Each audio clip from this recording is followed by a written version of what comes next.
사랑과 배신, 이런 제목으로 같이 은혜를 나누겠습니다. 여러분 고난 주간 잘 보내고 계시죠? 어떻게 하면 이 고난 주간을 잘 보낼 수 있을까요? 특별한 방법이 있습니까, 여러분? 저는 그저 나를 살리기 위해서, 나를 위해서 그 모진 수모 조롱 다 당하시고 십자가의 고통을 이겨내신 우리 예수님을 더 사랑하고 더 깊이 바라보며 그 예수님과 친밀히 사는 것이 고난 주간을 잘 보내는 방법이라고 생각해요. 특별한 방법이 있는 것이 아니고 아주 간단하게 단순하게 이렇게 생각합니다. 물론 이 주간에 금식하면서 보내는 분들도 혹 간혹 계실 수가 있을 것입니다.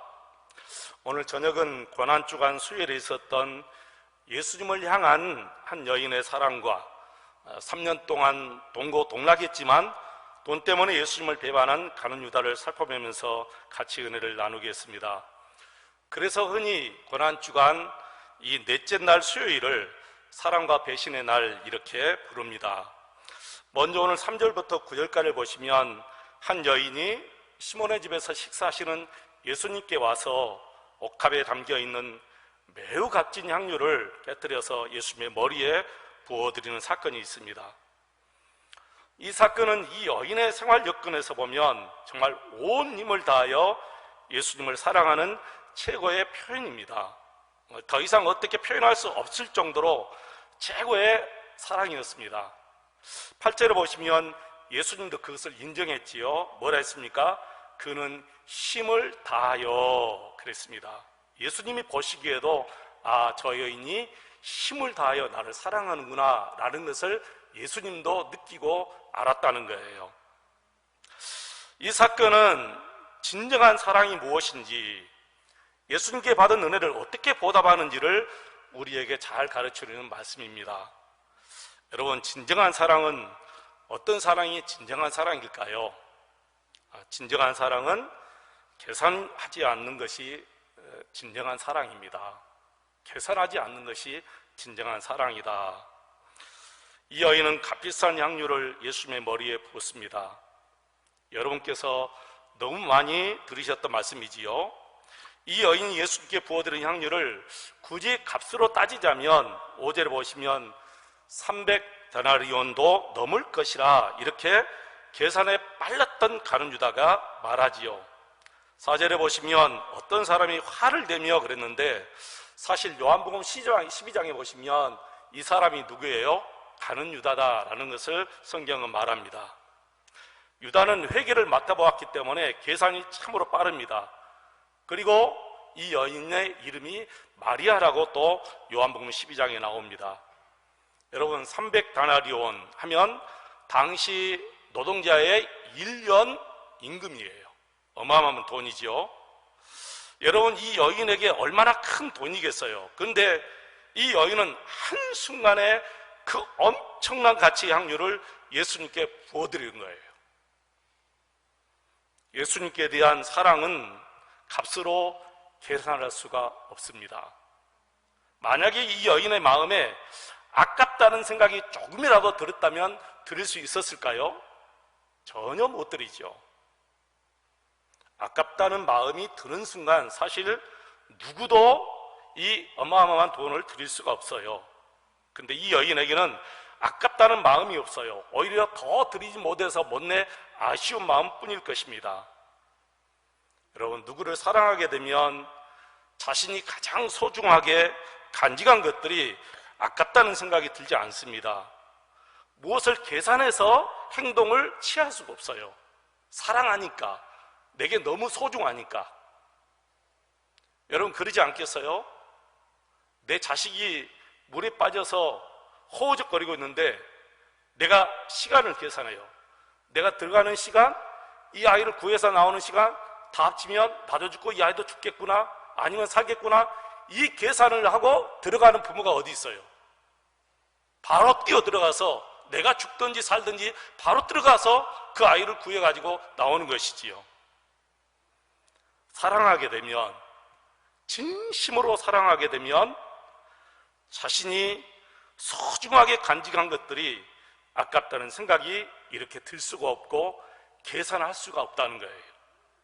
여러분, 시간이 아깝겠어요? 물질이 아깝겠어요? 그 무엇이 아깝다고 생각이 들겠어요? 아무것도 아깝지 않습니다.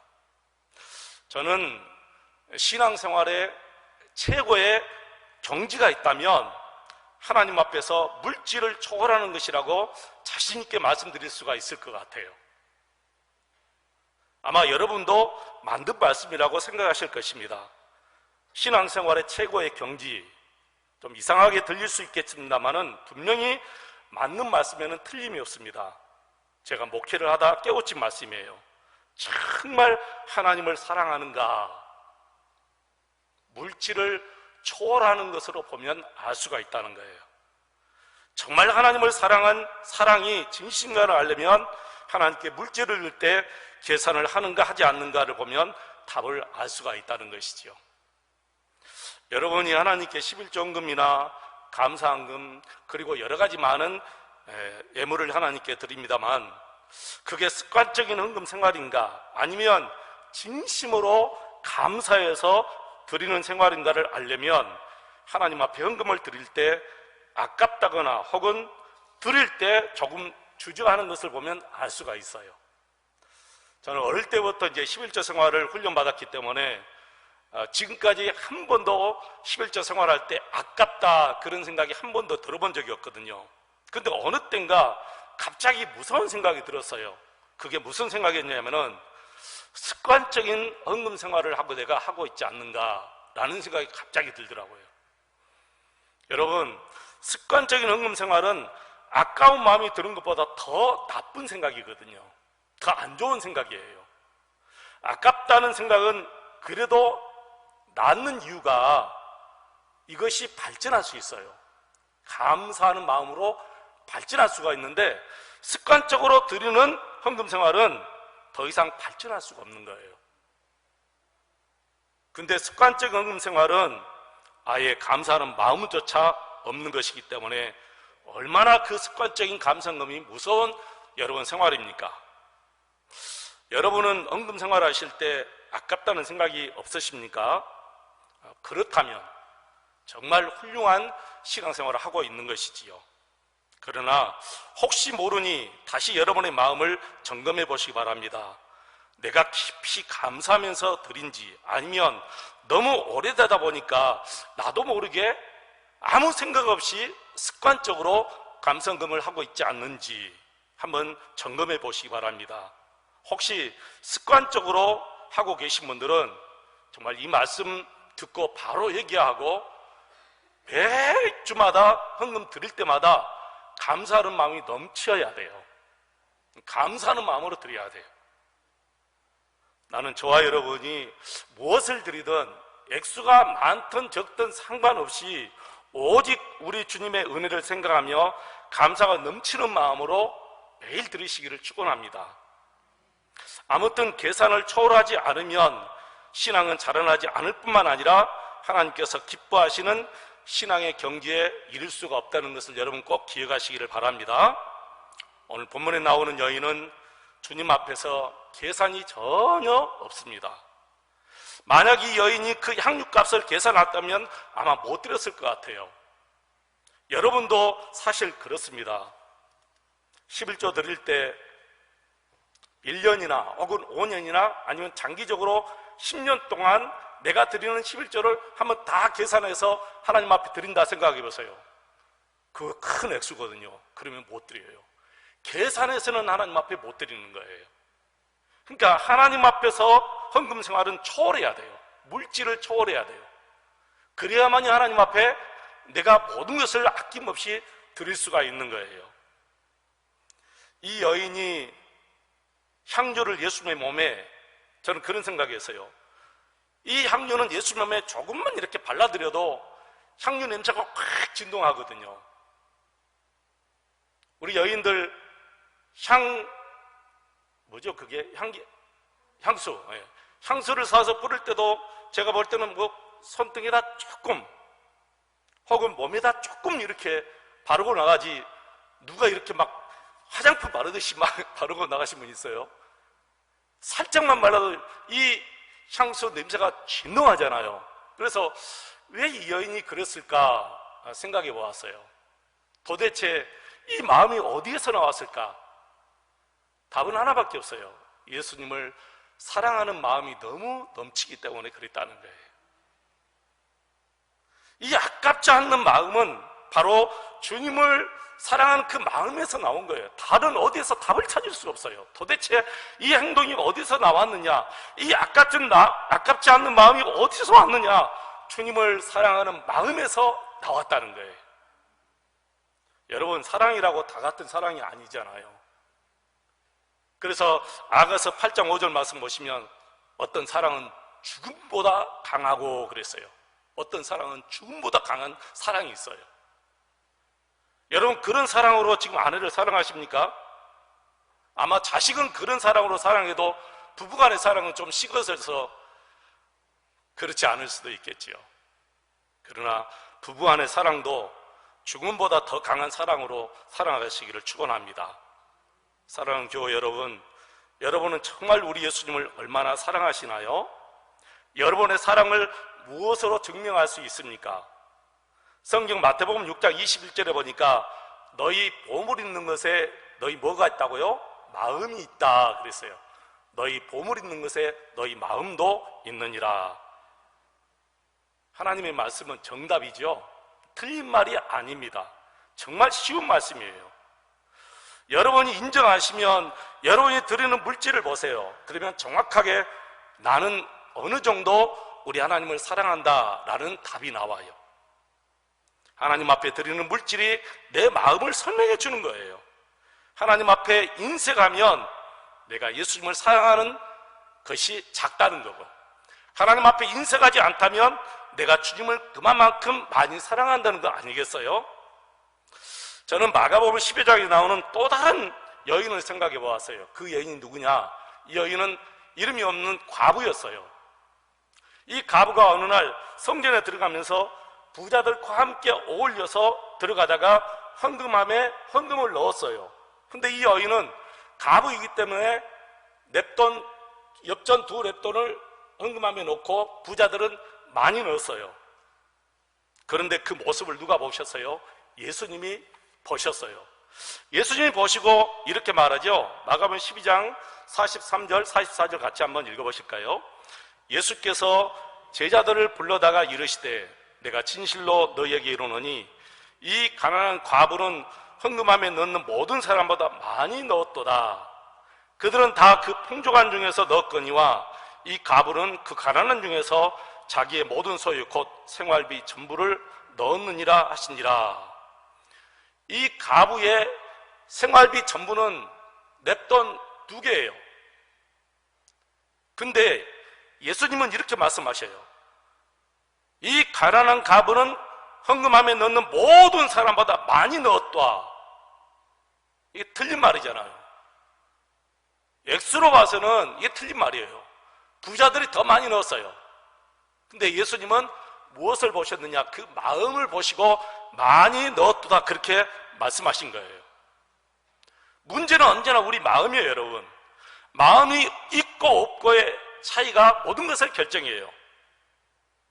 그래서 잠언 4장 23절 말씀 보시면 모든 지킬 만한 것 중에 내 마음을 지키라 생명의 근원이 이에서 남이니라 그래서요. 마음에서 온갖 생각이 다 나옵니다. 그래서 죽고 사는 것 역시 이 마음에서 나오는 거예요. 그래서 어떤 사람은 마음에서 사는 길을 선택하고 어떤 사람은 마음에서 죽는 길을 선택하는 거예요. 마리아나 이 과부는 도대체 무슨 생각으로 이런 행동을 하셨을까요? 하는 것입니다. 그 생각은 하나지요. 예수님을 진심을 다하여 사랑했다는 것 뿐입니다. 얼마나 좋은 마음들입니까? 우리의 마음이, 저와 여러분의 마음이 이 세상 때가 묻지 않는 정말 순수한 마음이 되시기를 축원합니다. 사실 지금 이렇게 순수하게 우리 예수님을 사랑하고 신앙생활 하신 분들이 참 우리 주위에 많아요. 우리 교회도 많습니다. 그런 분들 보면 저도 본받고 싶고 많이 배워요. 늘 감사드립니다. 마리아가 이렇게 예수님을 향한 사랑으로 불타올라 그 많은 향유를 예수님께 드릴 때 가룟 유다가 이 여인을 심하게 책망해요. 여러분 다시 한번 5절 보실까요? 5절 말씀 보시면 다시 읽겠습니다. 이 향유를 300다나리온 이상에 팔아 가난한 자들에게 줄 수 있었겠도다 하며 그 여자를 책망하는지라 그랬어요. 가룟 유다가 이 여인을 심하게 책망하지요. 사실 가룟 유다가 이 여인의 마음을 어떻게 알겠어요? 가룟 유다는 죽었다 깨어나도 예수님께 향한 이 여인의 마음은 알 수가 없어요. 왜 알 수 없을까요? 가룟 유다가 예수님을 사랑하지 못하기 때문에. 예수님을 사랑하는 사람은 예수님을 사랑하는 사람들의 마음을 알아요. 이게 다 통하는 거예요, 서로. 근데 이 가룟 유다는 예수님을 사랑하지 못하기 때문에 예수님께 향한 이 여인의 사랑을 조금도 알 수가 없는 거예요. 그러니까 책망하는 거예요. 가룟 유다가 이 여인을 이렇게 심하게 책망한 이유를 성경은 다르게 설명합니다. 요한복음 12장 4절로 6절 말씀 한번 보실까요? 같이 한번 읽어보겠습니다. 요한복음 12장 4절 6절 읽습니다. 제자 중 하나로서 예수를 잡아줄 가룟 유다가 말하되 이 향유를 어찌하여 300데나리온에 팔아 가난한 자들에게 주지 아니하였느냐 하니 이렇게 말함은 가난한 자들을 생각함이 아니요 그는 도둑이라 동계를 맞고 거기 넣은 것을 훔쳐가미르라. 5절에 나와 있는 이 가난한 사람을 생각한 말은 사실 이선적인 말이잖아요. 어떻게 이렇게 천연덕스럽게 가룟 유다가 거짓말합니까? 사람들이 가끔 이렇게 거짓을 말하고 거짓 행동을 할 수가 있습니다. 그게 사람의 본심일까요? 아니지요. 이런 생각, 이런 행동은 다 악한 사탄 마귀가 심어주고 넣어주고 미혹하는 것이거든요. 유다도 성경에 보니까 이미 마음을 빼앗겼다 그랬어요. 요한복음 13장 2절에 보십시오. 마귀가 벌써 시몬의 아들 가룟 유다의 마음에 예수를 팔려는 생각을 넣어 주었다, 그렇게 성경은 말해요. 왜 마귀가 가룟 유다 마음속에 예수님을 팔려는 마음을 주었을까요? 바로 마귀가 가룟 유다 마음속에 돈, 탐심의 욕심이 있다는 것을 알았거든요. 마귀는 사람들의 가장 취약한 약점을 집요하게 파고듭니다. 마귀는 영물이라 우리보다 훨씬 더 여러분 지혜로워요. 그래서 아무데나 찔러보지 않습니다. 그 사람에게 있어서 가장 취약한 것, 가장 약한 것을 마귀들이 파고듭니다. 그러면 많은 분들이 다 거기에서 넘어져요. 제가 수십 년 전에 강주 홀먼 기도원에서 기도할 때 아주 신기한 것을 제가 보았어요. 기도하다가 잠깐 나가서 보았는데 산책길을 만드는 인부들이 어떤 큰 그 길을 내는데 큰 바위만한 돌이 나왔어요. 그 돌을 쪼개는데 정말 신기하게 쪼개고 있어요. 저는 아주 큰 망치를 가지고 두들기면 이 돌은 그냥 단번에 부서질 것이다 생각했는데 전혀 그게 아니에요.